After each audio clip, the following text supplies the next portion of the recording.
The townspeople, meanwhile, are particularly excited about the royal arrival.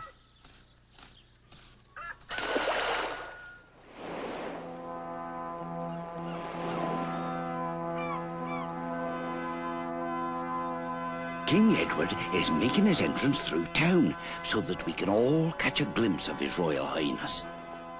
Naturally, all business has stopped. It's not every day you get to see a king. In the evening, we held a great feast for His Majesty.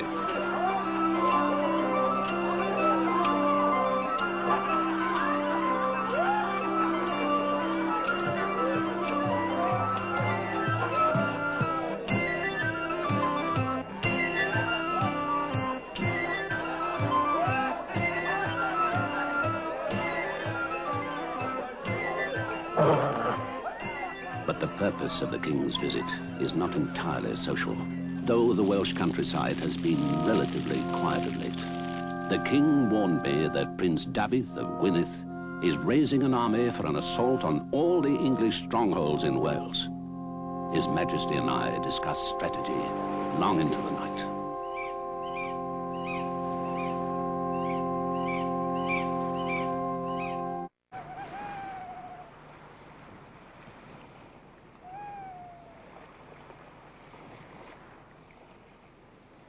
Throughout the night, Lord Kevin's soldiers stood watch from the highest towers, while merchants, craftsmen, and farmers took turns manning the town wall.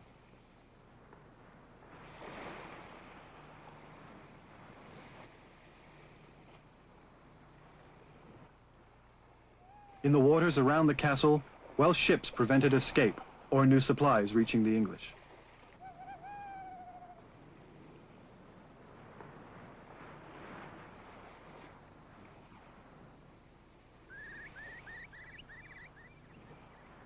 And as the first light of dawn broke over the mountains, Prince David and his troops grimly marched toward Aberwyvern.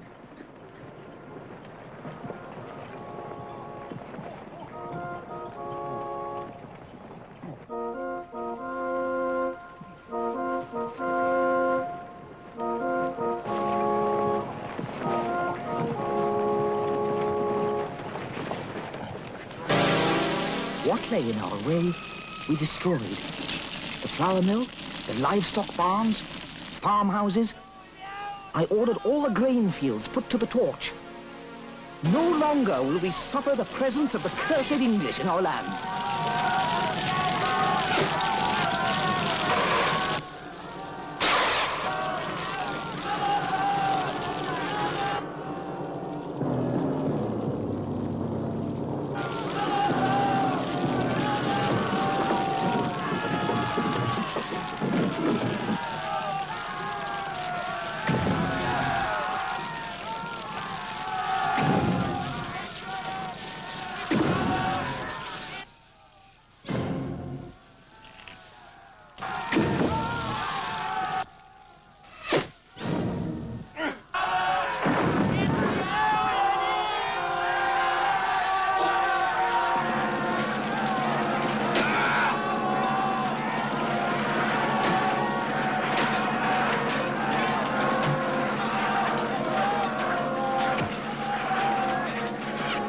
Breached the town wall.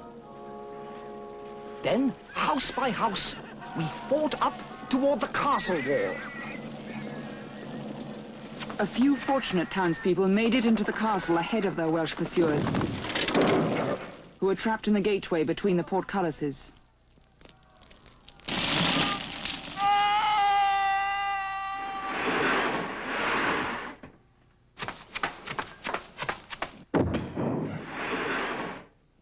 From high atop the gatehouse tower to the inner ward, Lord Kevin watched the destruction and slaughter.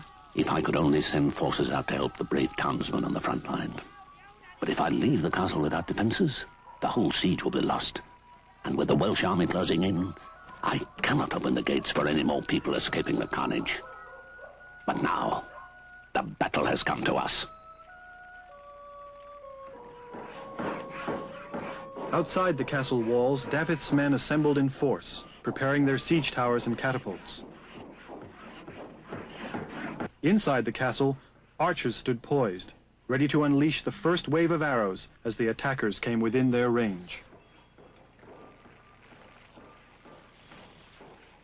My plan has been to cut off the castle from the land while our ships cut it off from the sea, and to starve Kevin into surrender. But when my messenger came with news that King Edward had dispatched a large force from the north, I knew we could not wait. They reached the wall. As one attacker fell, another took his place. Boulders, boiling water and arrows kept some away, while others had to be blocked directly on the point of a sword or axe. My sappers are digging a tunnel under the wall. When they finish, the logs supporting it will be burned. Then the tunnel will collapse, the wall with it, and we can storm the castle and send the English dogs straight to hell. Inside the inner ward, part of the barracks became a hospital as the wounded were brought down from the walls. The fighting at the castle wall continued without let-up for 3 days as each exhausted shift was replaced by the next.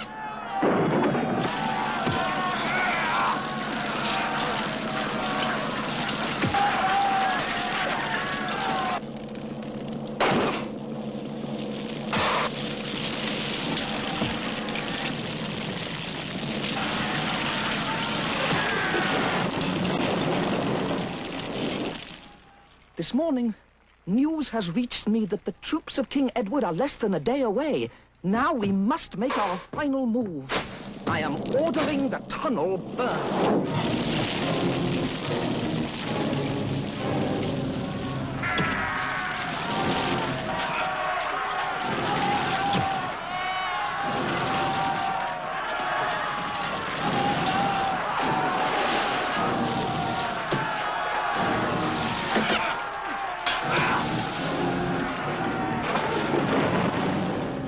But throughout it all, my castle remained secure and impenetrable, and the wall over the Sappers' Tunnel proved too strong and thick to fall.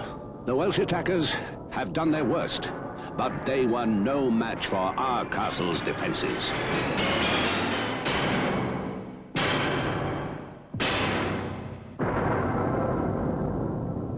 Dafydd knows the advantage is now mine. We have no way of smashing their defenses before the English reinforcements arrive. The best we can hope for is a stalemate, to keep Kevin in check. The tide of battle has turned! Finally, I have Dafydd on the run! I am ordering a retreat. We have no choice. We will need greater strength to drive these cursed English from our homeland. Until we do, the struggle will never cease. We know that God and right are on the side of Wales, and we are willing to die for our land.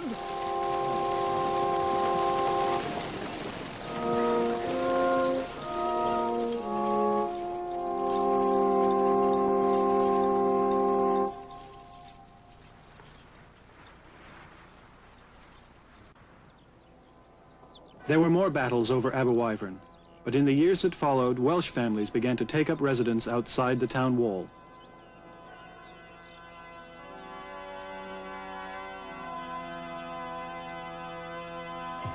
During fairs and on market days, they came in to sell and trade their goods.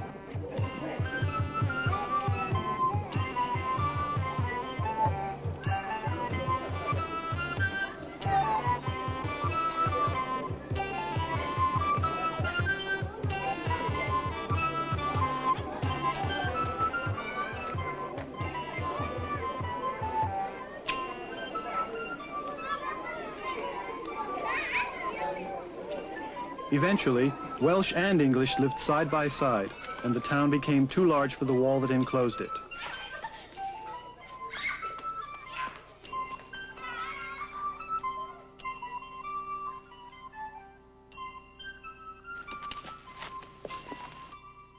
When the Welsh became part of the business life of the area, the castle built to subdue them became unnecessary.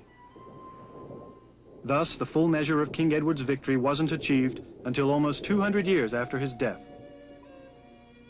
By that time, Lord Kevin's mighty fortress stood empty and roofless from neglect. And when travelers came to ask directions to Aberwyvern, they meant not the derelict old castle, but the thriving town.